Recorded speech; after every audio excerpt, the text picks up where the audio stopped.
ಎಲ್ಲರಿಗೂ ನಮಸ್ಕಾರಗಳು. ವಿದ್ಯುತ್ ಸಂರಕ್ಷಣೆ ಪ್ರಬಂಧ, ವಿದ್ಯುತ್ ಒಂದು ಸುರಕ್ಷತೆ ಪ್ರಬಂಧ, ವಿದ್ಯುತ್ ಉಪಯೋಗದ ಪ್ರಬಂಧ, ವಿದ್ಯುತ್ ಸಂರಕ್ಷಣೆ ಹೇಗೆ ಮಾಡಬೇಕು ಎಂಬುದರ ಬಗ್ಗೆ ಒಂದು ಚಿಕ್ಕ ಪ್ರಬಂಧ ಇಷ್ಟ ಆಗಿದ್ದಲ್ಲಿ ವಿಡಿಯೋಕ್ಕೆ ಲೈಕ್ ಮಾಡಿ, ಶೇರ್ ಮಾಡಿ, ಸಬ್ಸ್ಕ್ರೈಬ್ ಮಾಡಿ.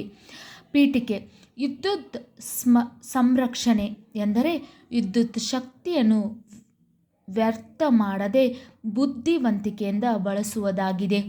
ವಿದ್ಯುತ್ ಸಂರಕ್ಷಣೆ ಎಂದರೆ ವಿದ್ಯುತ್ ಶಕ್ತಿಯನ್ನು ವ್ಯರ್ಥ ಮಾಡದೆ ಬುದ್ಧಿವಂತಿಕೆಯಿಂದ ಬಳಸುವುದಾಗಿದೆ. ಇದು ಶಕ್ತಿಯ ಉಳಿತಾಯಕ್ಕೆ ಮಾತ್ರವಲ್ಲದೆ ಪರಿಸರ ಮತ್ತು ಆರ್ಥಿಕತೆಗೆ ಕೂಡ ಪ್ರಯೋಜನಕಾರಿ. ಇದು ಶಕ್ತಿಯ ಉಳಿತಾಯಕ್ಕೆ ಮಾತ್ರವಲ್ಲದೆ ಪರಿಸರ ಮತ್ತು ಆರ್ಥಿಕತೆಗೆ ಕೂಡ ಪ್ರಯೋಜನಕಾರಿ. ವಿದ್ಯುತ್ ಆಧುನಿಕ ಸಮಾಜದ ಬೆನ್ನೆಲುಬು. ನಮ್ಮ ಜೀವನವು ವಿದ್ಯುತ್ ಇಲ್ಲದೆ ಪ್ರಾಚೀನ ಯುಗಕ್ಕೆ ಹೋಗುತ್ತದೆ. ವಿದ್ಯುತ್ ಶಕ್ತಿಯು ತರ್ಕಬದ್ಧ ಬಳಕೆಯ ಅವಶ್ಯಕತೆ ಇದೆ. ವಿದ್ಯುತ್ ಆಧುನಿಕ ಸಮಾಜದ ಬೆನ್ನೆಲುಬು. ನಮ್ಮ ಜೀವನವು ವಿದ್ಯುತ್ ಇಲ್ಲದೆ ಪ್ರಾಚೀನ ಯುಗಕ್ಕೆ ಹೋಗುತ್ತದೆ. ವಿದ್ಯುತ್ ಶಕ್ತಿಯು ತರ್ಕಬದ್ಧ ಬಳಕೆಯ ಅವಶ್ಯಕತೆ ಇದೆ. ವಿವರಣೆ: ನಮಗೆ ಜೀವನದ ಪ್ರತಿಯೊಂದು ಕ್ಷೇತ್ರದಲ್ಲೂ ವಿದ್ಯುತ್ ಬೇಕು. ಎಲ್ಲ ಸೌಕರ್ಯಗಳು ಮತ್ತು ಸೇವೆಗಳೊಂದಿಗೆ ನೆಮ್ಮದಿಯ ಜೀವನ ನಡೆಸಲು ನಮಗೆ ವಿದ್ಯುತ್ ಬೇಕು. ನಮಗೆ ಜೀವನದ ಪ್ರತಿಯೊಂದು ಕ್ಷೇತ್ರದಲ್ಲೂ ವಿದ್ಯುತ್ ಬೇಕು. ಎಲ್ಲ ಸೌಕರ್ಯಗಳು ಮತ್ತು ಸೇವೆಗಳೊಂದಿಗೆ ನೆಮ್ಮದಿಯ ಜೀವನ ನಡೆಸಲು ನಮಗೆ ವಿದ್ಯುತ್ ಬೇಕು.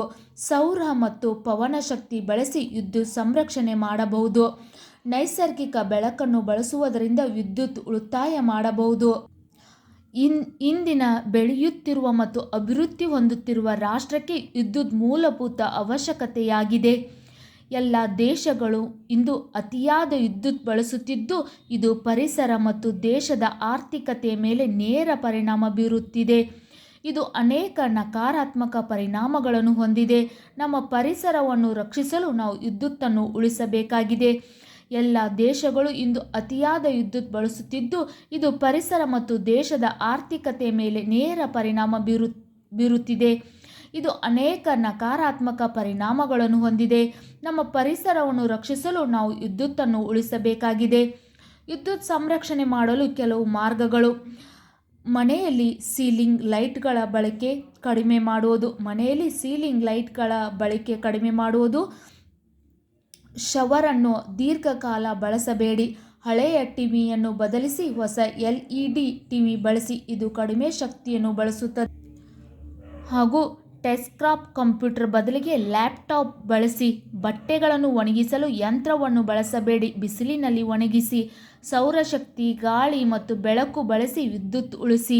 ವಿದ್ಯುತ್ ನಮ್ಮ ಜೀವನದ ಅವಿಭಾಜ್ಯ ಅಂಗವಾಗಿದೆ. ಉಪಸಂಹಾರ: ವಿದ್ಯುತ್ ಇಂದು ನಮ್ಮ ಜೀವನದ ಮುಖ್ಯ ಭಾಗವಾಗಿದೆ.